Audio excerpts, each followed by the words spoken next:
Online pagnanakaw naman, naubos ang laman ng mga bank account ng isang senior citizen matapos ma-scam ng isang nagpakilalang empleyado ng SSS. Ang modus alamin sa balitang hatid ni Ian Cruz para wag maging biktima. Perang pinaghirapan at inipon ng matagal, naglahong parang bula. Life savings ng isang senior citizen ang nadali ng scammer ayon sa kumakalat ngayong post sa social media. Base sa idinitalye ng anak ng biktima, alas 11 ng umaga nitong Huwebes nang tumawag sa kanyang ama ang nagpakilala raw na empleyado ng SSS.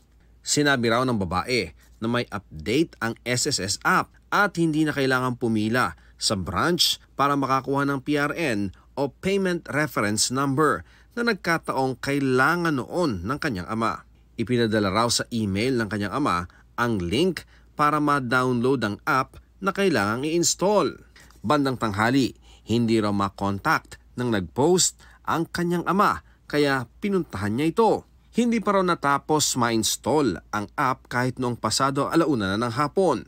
Dito na raw siya nagduda na baka raw scam ito. Sinubukan daw niyang i-turn off o reset ang cellphone ng ama pero ayaw. Ni hindi raw makapag-screenshot at hindi gumagana ang mga pinipindot nila. Natigil lang daw ang app installation nang alisin niya ang SIM. At nang i-check ang mga bank account, nalimas na pala ang pera ng ama kahit wala naman daw silang ibinigay na personal na detalye o kahit OTP o yung one-time password.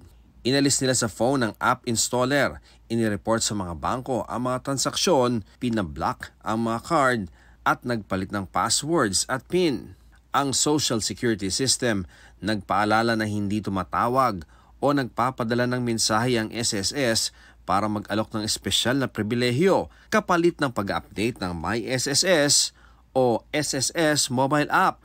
Sa tingin ng isang cybersecurity professional, posibleng remote access Trojan ang malware o malicious software na ipinadownload ng tumawag. Kaya parang na-take over ng scammer ang cellphone ng biktima. When installed in your phone or in your laptop, the threat actor will have access, full access to your device and can even prevent the owner to operate the device. Nakikita niya lahat, nananavigate niya, na kung saan siya pupunta. Pag may pumasok na OTP, pupunta siya doon sa message, makikita niya. So, kung nag-transact siya, ang dapat daw tandaan para hindi mabiktima ng mga scammer, huwag kakagat sa mga text o tawag, lalo ng mga taong hindi kilala. Huwag tayo makipag-transaksyon dahil hindi tayo nakakasiguro na maganda ang kahinatnan nito. Ang PNP Anti-Cybercrime Group umaasang lalapit sa kanilang tanggapan ng biktima para matulungan nila. Sana matingnan namin, makausap yung biktima para malaman talaga natin kung ano yun. Ian Cruz nagbabalita para sa GMA Integrated News.